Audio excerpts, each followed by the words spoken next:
This is the Global Podcast Network, where executives and professionals connect, share, and inspire. Stay tuned for the conversations that drive success.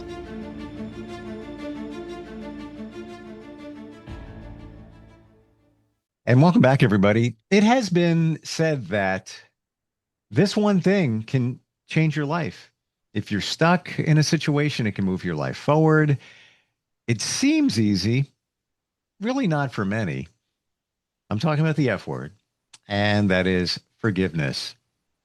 And that doesn't mean that we condone what somebody may have done, but we are forgiving so that we can move forward.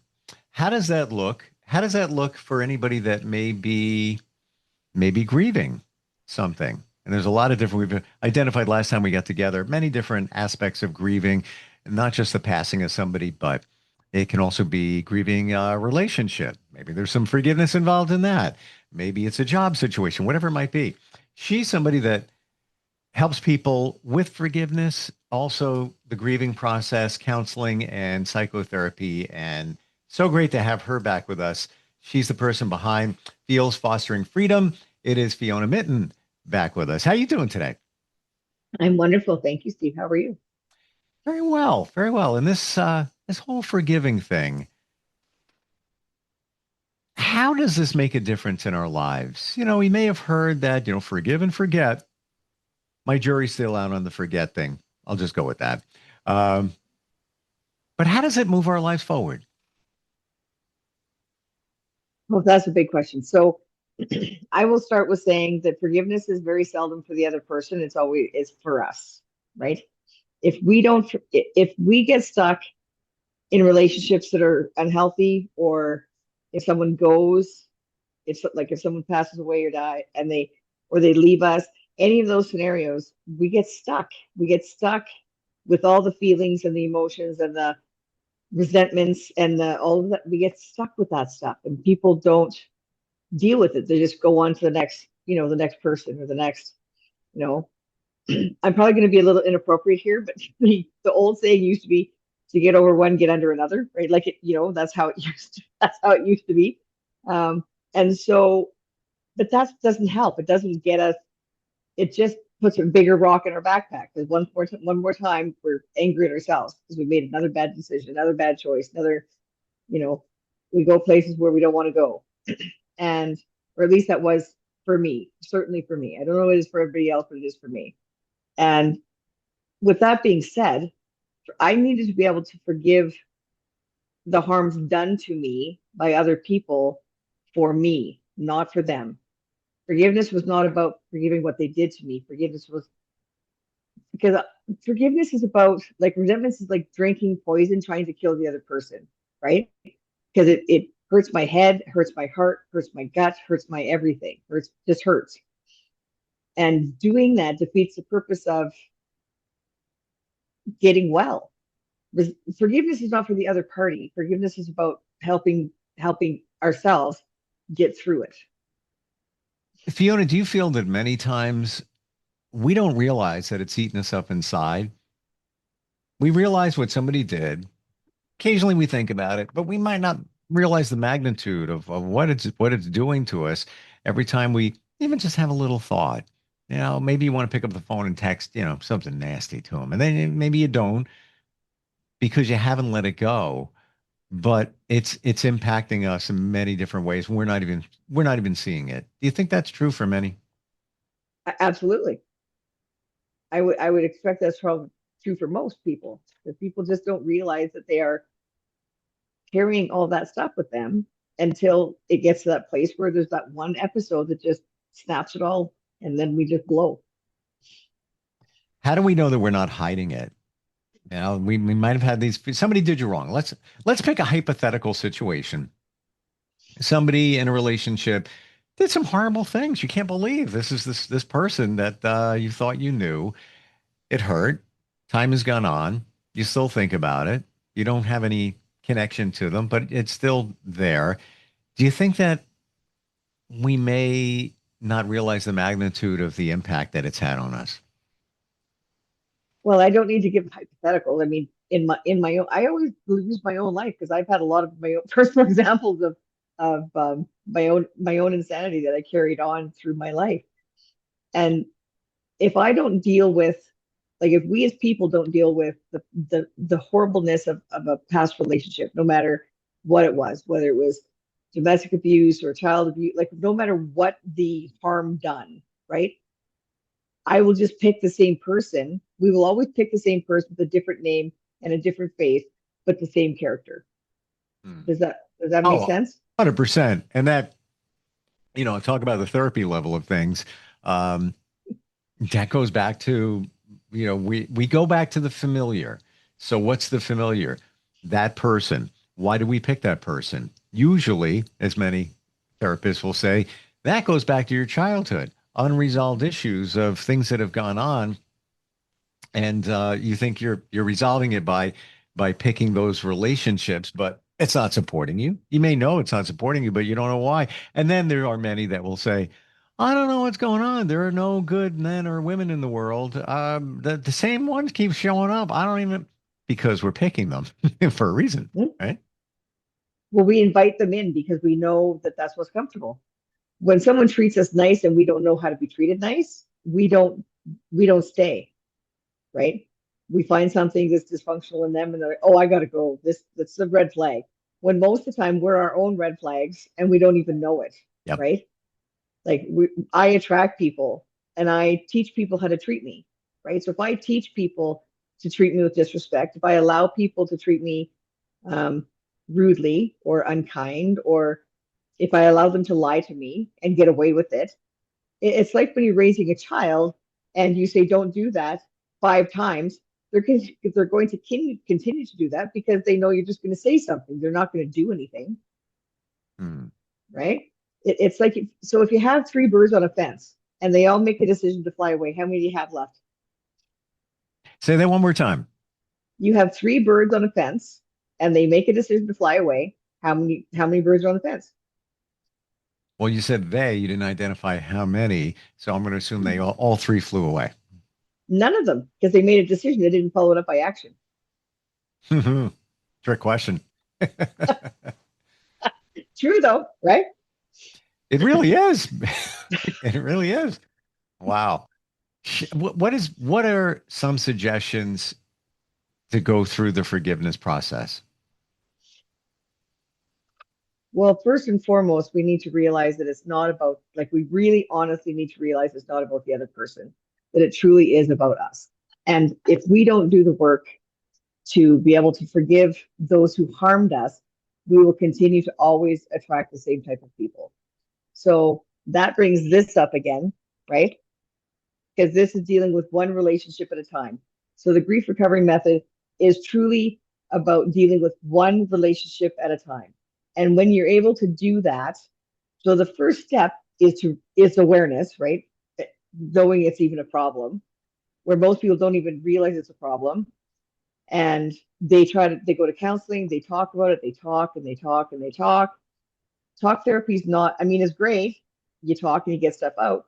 However, you don't actually do any activity, physical activity to make it stop, like to end it, to heal from it, right? People talk about forgiveness all the time, but what really is forgiveness? It's not about other people, it's about us. It's what saves our lives from eating ourselves alive inside. So you start by awareness. Awareness is the first step. You made the decision to be aware. Doesn't mean you've taken action. Correct. And Mm. that's kind of where people stop. They're like, oh, I'm aware I do this. I'm aware that I allow people to treat me bad. I'm aware. But if you just talk about it, that you're just talking. There's no action behind it. You need action or you will never get well. Are there some suggestions that apply to most situations of forgiveness? Be honest with yourself, first and foremost. That because that really is that's where people get stuck. I think that people, I know for me, when I was harmed as a teenager, I can look back and go, I would sorry. I've, I, I've got a bunch of them and a dog too. So My dog thinks he's a parrot. Anyway, Oh, I um, thought that was a cat because I saw a cat in the no, background, and then the dog. Well, yeah, I've got two cats and a dog, and my cat actually does what your dog is doing, like the exact comes up, wants a nuzzle, needs a hug, like needy. I'm not needy, complaining. I love it. very, They're the very best. needy. Oh my goodness. Anyways, and so forgiveness starts with awareness, and then you need to have action follow up. You need people to help you through that. Because very seldom, if I want to forgive someone who harmed me, am I able to just go, "Oh, that's okay. You've harmed me," and that's it. It doesn't stop there because you don't forget, and you'll never forget. Even if you forgive someone, you don't ever forget it, right? Hmm. The man who harmed me when I was young, like when I was 18 or 60, however old I was when he took advantage of me, um, I still don't forget that. It's been decades and I don't forget it. It doesn't hold me hostage. I don't drink at him anymore. I don't use at him. I don't like if that's what I used to do. I'm like, I did things at him, thinking that if I behaved in certain ways, he would feel it. He doesn't care. He's probably never thought about me since. But Hmm. I think I've thought about it for, 45 years. Go figure. Yeah. I guess we should say it's not easy. Mm-mm. We're not making this sound like, hey, walk in the park, no problem. Think about it. Take a little bit of action. You'll forget somebody that did you wrong, maybe years. No, but it's so beneficial when you release that because it's almost like a poison eating you up inside, and Mm-hmm. you might not even realize it. I've often heard it can be impactful to write a letter to the person that did you wrong. You're never going to send it, burn it up, rip it up, throw it up to the universe, get rid of it. But it's just symbolic and energetically helping you heal by doing that. Would you suggest it? Have you heard that? It's actually the last stage of completion in our book. Oh, wow. It's the Okay. last stage of completion, not closure, completion. And it's very, very important to with the people I work with, we normally burn them because that's more symbolic than just stick it in the shredder. Because you can, I mean, if you believe in God, you can pray when you do it. And if you don't, then you can talk to the universe when you do it. You can talk to them and be bitter and angry and just let it go. Like let it go up to the sky, let it burn. Let it's fire is I know this is gonna sound I'm not a pyromaniac by any stretch, but fire is healing. Like very much. Like when I listen to the flames crackle and I feel the heat on like I really love fire and I love fire pits and I love and the reason for that is because I find it really healing. Like I can stare into a flame and just Mm, feel peace, right? mm. Interesting how that works. And it may be water. You could go to the Mhm. beach and see the rolling waves come in and stare at them in the same way. And it's almost got that comfort. And I don't know what it is. I mean, we come from water, but the fire thing, I'm not really sure, but I get what you're talking about. I could do the same exact thing. Actually, as a matter of fact, I was at a gathering last night. I think I might have shared them in a men's group, and Mhm. we meet like once a week. And when it's warm out, we try to do something outside. I was staring at the flames. I wanted to say to everybody, hey, can you just be quiet for a little bit? If there's something, I don't know what it is. It's like therapeutic. I haven't figured it out, but there is something there and maybe it's just staring at something takes you away from things that are around you so that you can focus and have a little more clarity because we've always got so much going on around us, right? It's a form of meditation for me, for sure. Yeah. And the whole water thing, I love water because when you go out and the sun is shining on it, Yeah. and like this is more of a lake thing than the ocean thing by far. But the sun shines, and when the wind blows it, it just sparkles I know like just exactly what you're diamonds, saying. right? And I can just, it just makes I'm like, oh, that's so beautiful. I could stare at it all day, right? It It's just, that is yeah. almost the equivalent to the flame watching a fire Mhm. because there's movement and it's ever changing. And maybe that's what it is too, where life is always changing. The flame, the water, it's always moving. And we need to realize that. And even in the situation of forgiveness, and what is forgiveness? It's usually somebody that has done something in a situation and you need to release it, but the situation, there's been a change. They're not in your life anymore or in the same capacity. You, you, sometimes these people need to be in your life, but it's viewed in a different way. Let's focus on forgiving yourself. That's a whole other Oh, situation, right? that's a very that's a very large pile of dung, let's say. Um, Self-forgiveness, I think, is one of the hardest things we will ever do because I'm always with me. No matter where I go, there I am. People do geographical cures, they do everything in their powers to get away from what they deem the problem. But if you're the problem, right, where do you go? Hmm. Hmm. Do you remember? So You for think there's many times we don't even know that we need to forgive ourselves? oh, lots of people are like, well, if we just forgive other people, then we'll be okay. That's not true. Mm. I had to forgive myself for, like, when I was assaulted, I had to forgive myself for being there in the first place. I had to forgive myself for keeping it a secret and making myself sick because of it. I had to forgive myself for allowing myself to be mistreated for the rest of my life following that incident. I had to forgive myself for, I didn't have to, I got to.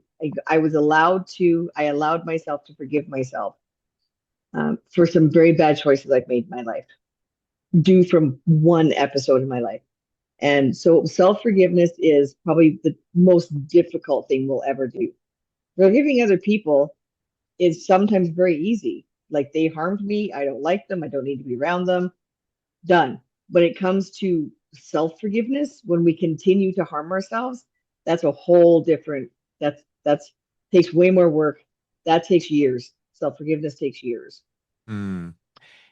As we're talking about this, and I believe that many of us conjure up memories of situations and try to apply it because that's how we best understand it, that we can relate to it.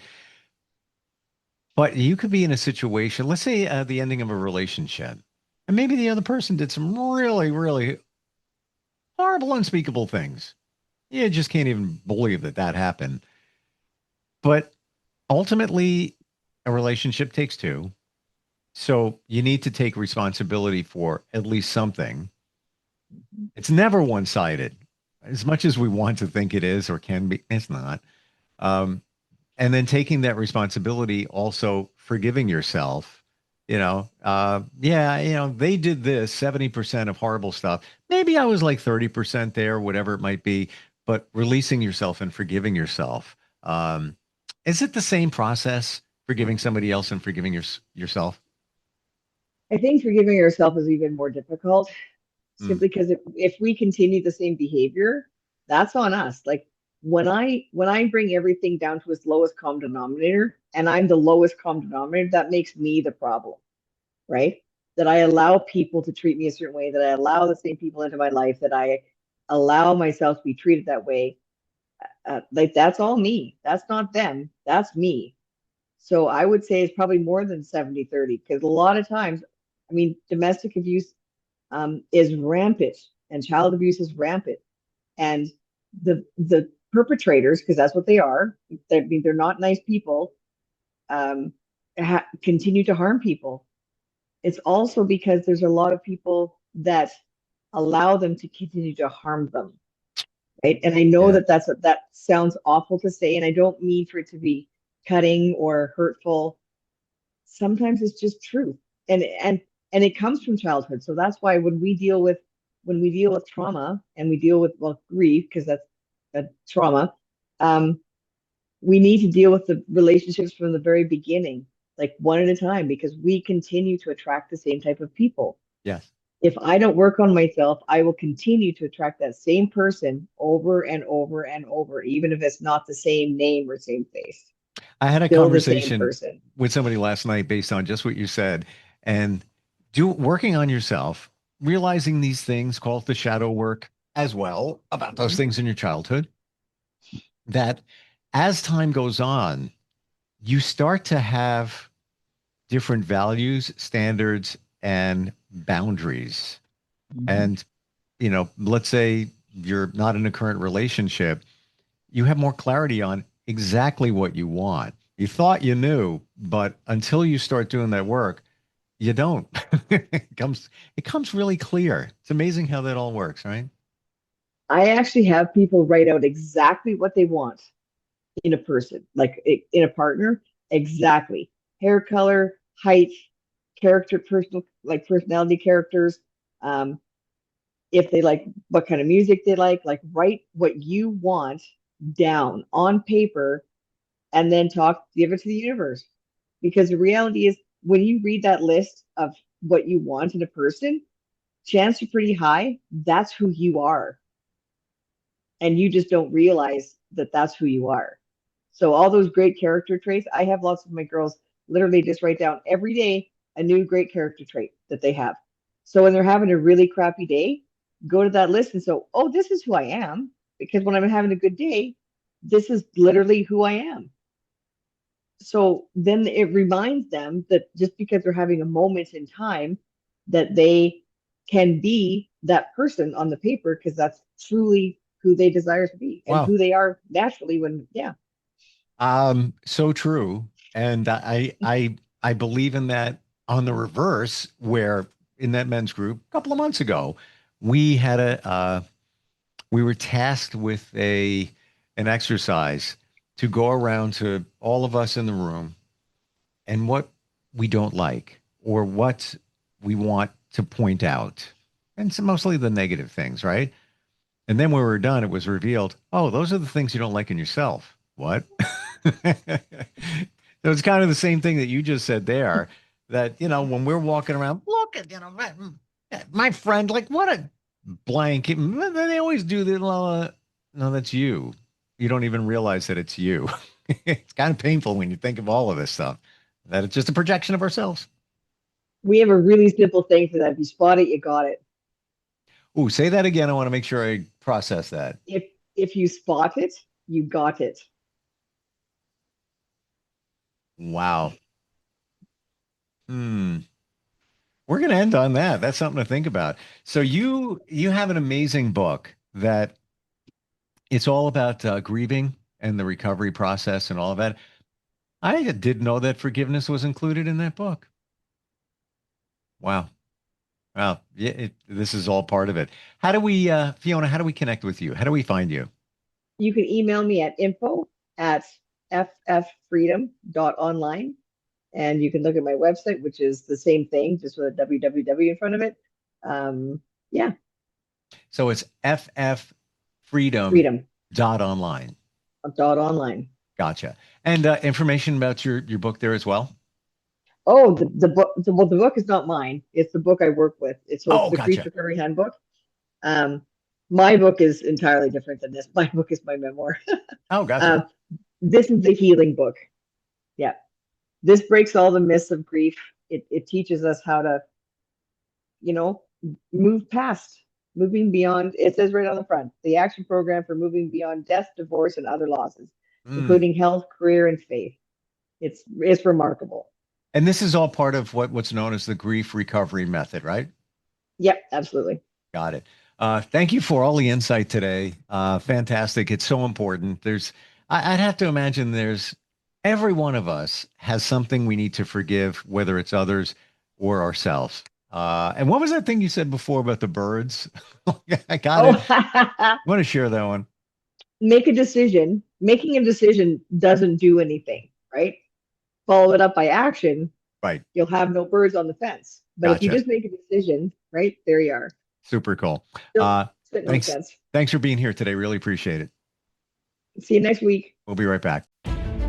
This is the Global Podcast Network, where executives and professionals connect, share, and inspire. Stay tuned for the conversations that drive success.